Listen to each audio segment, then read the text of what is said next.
Ayun, welcome to my YouTube channel mga idol. Bali dito mga idol, meron tayong Werner caliper mga idol. So bali dito, ituturo ko sa inyo mga idol kung tamang pag-reading nito mga idol at saka yung mga basic part nito mga idol. So ayun mga idol, ano pa ang hinihintay natin mga idol? Let's go!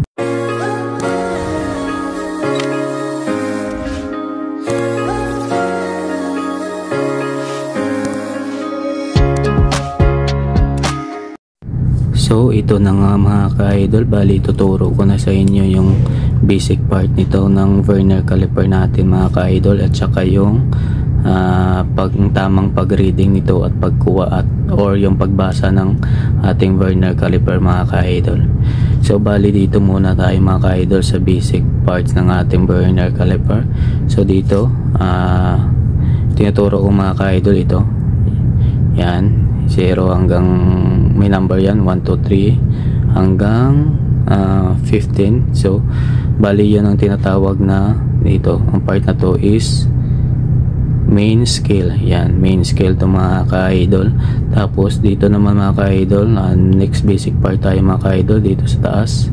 Kita yun, yan tinuturo ko yan, 0 hanggang may number yan, 1. So bali naman tinatawag na inches. Nakita kasi inches yung pagka-reading niya, inches or imperial system. So bali yan ang basic parts. So next tayo mga ka-idol, basic part mga ka-idol. Yan, nakita nyo yan, yung ginagalaw-galaw ko mga ka-idol, yan gumagalaw-galaw. Yan naman ang tinatawag na Werner scale. Yan ang gumagalaw mga ka-idol, Werner scale naman yan sa mga ka-idol. So tapos yan sa Werner scale mga ka-idol, meron din yung mga number yan, 0 hanggang 10. Yan, Werner scale natin yan mga ka-idol. So bali dyan sa mga ka-idol, kung man napapansin nyo, sa Werner scale natin mga ka-idol, may nakasulat na 0.05 mm. So bali yan naman ang tinatawag na mga ka-idol is yung gradation. Yan, 0.05 yung gradation natin mga ka-idol. So baka mga ka-idol may magtatanong dyan or ma-confuse kayo kung ano tinatawag na gradation, bakit may 0.05 mga ka-idol. Bali yung gradation mga ka-idol, yan dito sa Werner scale nya, kung nakita nyo yan, so 0 sa between ng 0 at saka 1 may isang guhit yan mga ka-idol. Yan, may iksing guhit. Yan, kung nakita nyo yan, between ng 0 at saka 1 may maiksing guhit. So bali yan ang gradation natin, gradation reading natin mga ka-idol, 0.05 ang reading yan sa between ng 0 at saka 1. Kumbaga yung value ng itong guhit na yan, every reading yan 0.05. So sample tayo mga ka-idol, kasi yung reading nito mga ka-idol, yung Werner scale natin 1, 2, 3, 4 hanggang 10. So baging magiging reading niya ng 1 is point na yan siya mga ka-idol. Point na yan, mamaya i-explain ko sa inyo na maayos mga ka-idol bakit naging point yan siya ang reading ng 1. So bali dito mga ka-idol, yan kung kita yung 0 hanggang 1, yung bali yung gradation natin tinatawag yan. Kasi yung yung pinaka-gradation natin 0.05. Kumbaga yung reading natin dito mga ka-idol 0, sample hanggang 0. Tapos yung next yung magiging reading nito is 0.05. Yan, yung tinatawag na gradation. Kasi 0.05 na yan siya. Tapos next, kaya yung naging 0.1 na siya. Kasi yung gradation natin 0.05 plus, kasi every reading nito mga ka-idol yan, every guhit yan 0.05 yan ang value nyan, 0.05. So bali 0.05 na ito mga ka-idol yan reading. So bali nagiging 0.1 yan, kasi 0.05 plus 0.05, so magiging reading is 0.1. So next sa 0.1, next reading is 0.1,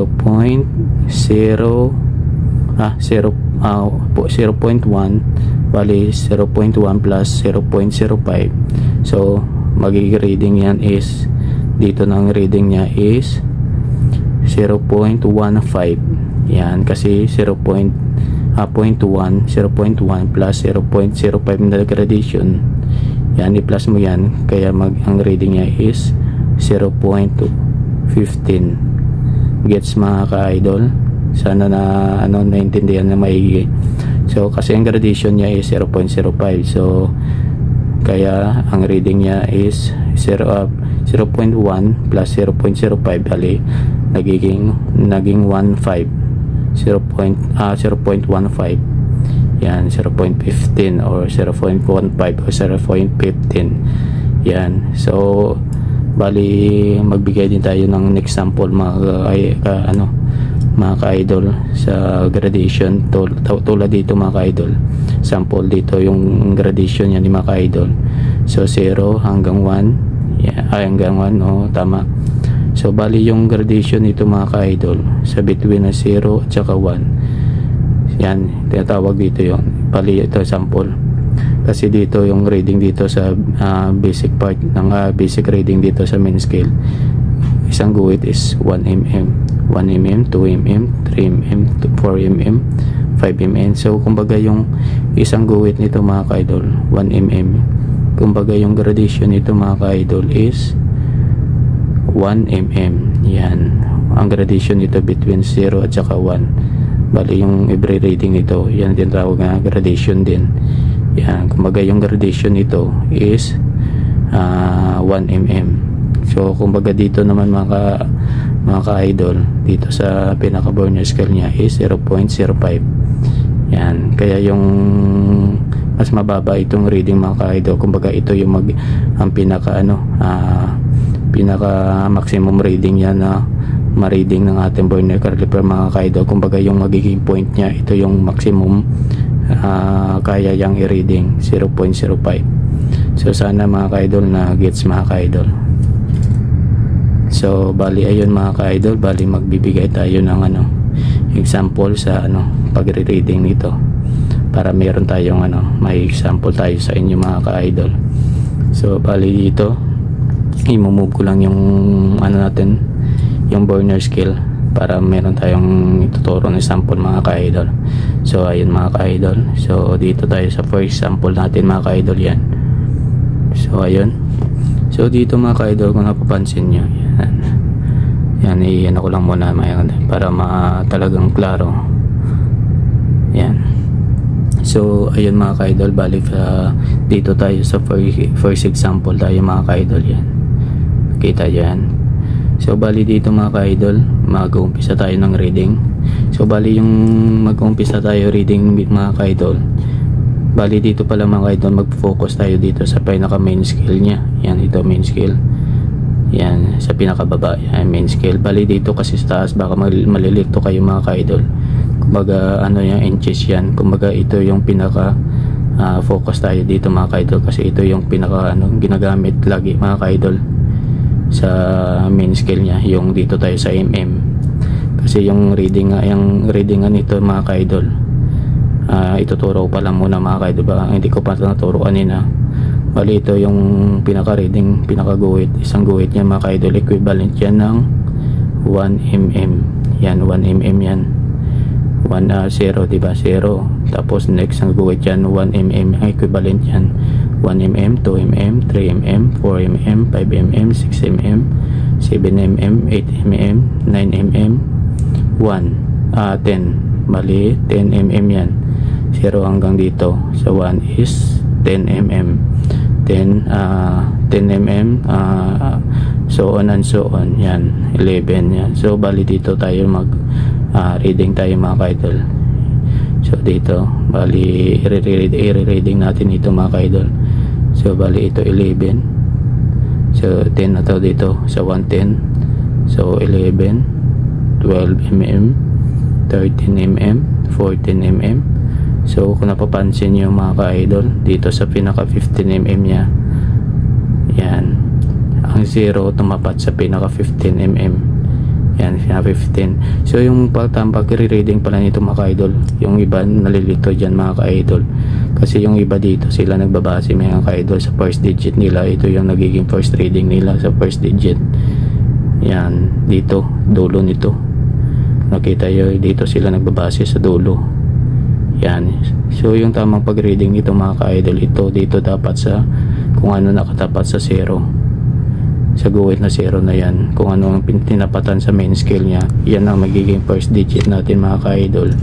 So dito mga first sample natin mga ka-idol, bali yung first digit natin mga ka-idol, yung 0, focus tayo sa 0. Kung anong tinapatan ng 0, yan yung maging first digit natin, first reading digit natin. So bali siya nakatapat sa 0, yan, sa 15 mga ka-idol. Yan, yung 0 nakatapat sa 15. So bali ang magiging reading natin yung mga ka-idol is 15 mm. Yan, 15 mm yan mga ka-idol. Kasi kung papansin nyo, kung pansinin nyo mga ka-idol, yung mga guhit dito sa gradation, sa ano nya, Borner scale nya, yan, kung nakikita nyo, yan ang pinakatapat, tumapat talaga sa 0. Yan, dito sa 1 wala, sa 0.05 wala siya, sa 1 wala, sa 0.15 wala din siya, sa 2, 3. So bali yan wala, hindi talaga siya tumapat dito, maliban dito sa 0. Yan. So magiging final reading natin yung mga ka-idol is 15 mm, kasi 10, yan, 11, 12, 13, 14, 15. So bali 15 mm yung ang final reading natin mga ka-idol. Yan, sana nakuha mga ka-idol.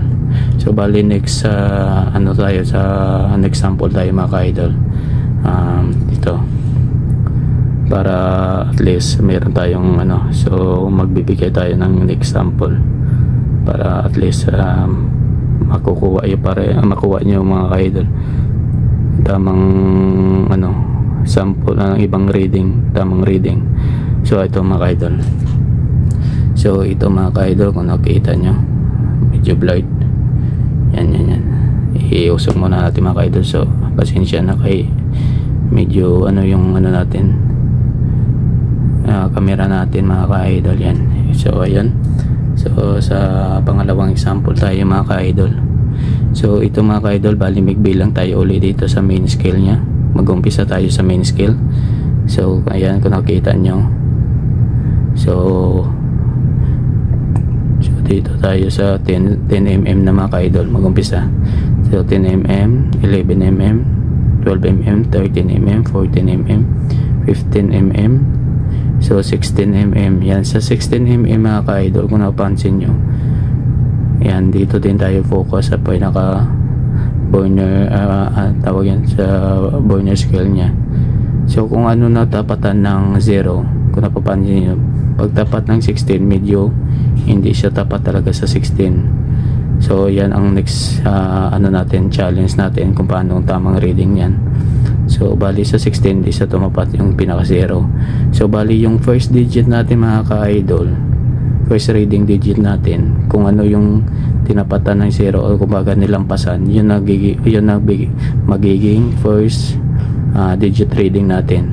So bali yan, kumbaga naka 16 tayo, yan, medyo yung 0 kumbaga nakalampas sa 16. So magiging first reading digit natin is 16. Yan, 16 mm na. So bali yan ang dyan napapasok yung tinatawag na gradation natin mga ka-idol. Yan, 0.05 dyan ang papasok. So bali yan ang magiging point something natin mamaya. So ito bali 16 na yung first digit natin. So 16 point, yan, point something na yan. So dito yung point something na yan mga ka-idol, dito natin hahanapin yung pinakatapat, kung ano yung pinakatapat ng Borner scale natin. Yan, hanap tayo ng pinakatapat yan. So dito sa ano 0 wala nga, pagdating sa 0.05 wala, dito sa 0.1 so bali wala din siya, medyo ano siya, medyo lumampas. So bali pagdating dito sa ano tawag yan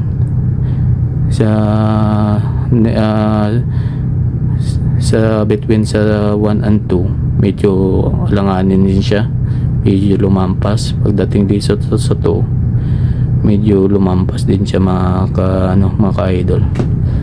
So bali dito, yan, dito tayo sa between sa 2 and 3. Yan, kung napapansin nyo, yan, medyo siya, straight siya dito kasi dito mga ka-idol, pansin ko talaga dito sa Berners caliper natin, ito yung pinaka tapat niya kasi pero sa medyo sa camera mga ka-idol, medyo siya, pero dito ito yung pinakatapat siya dito sa akin mga ka-idol.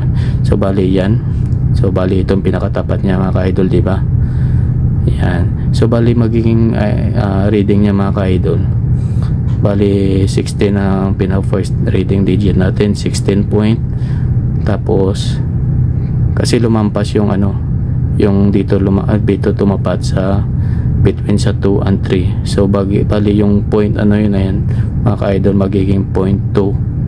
Kumbaga 16 maging point na yan ang 2, kasi ang reading nito ng 2 is 0.2. So tapos 0.2, so dito sa tunapat, so yung gradation natin mga ka-idol 0.05. Bali dyan na natin i-insert yung gradation natin na 0.05.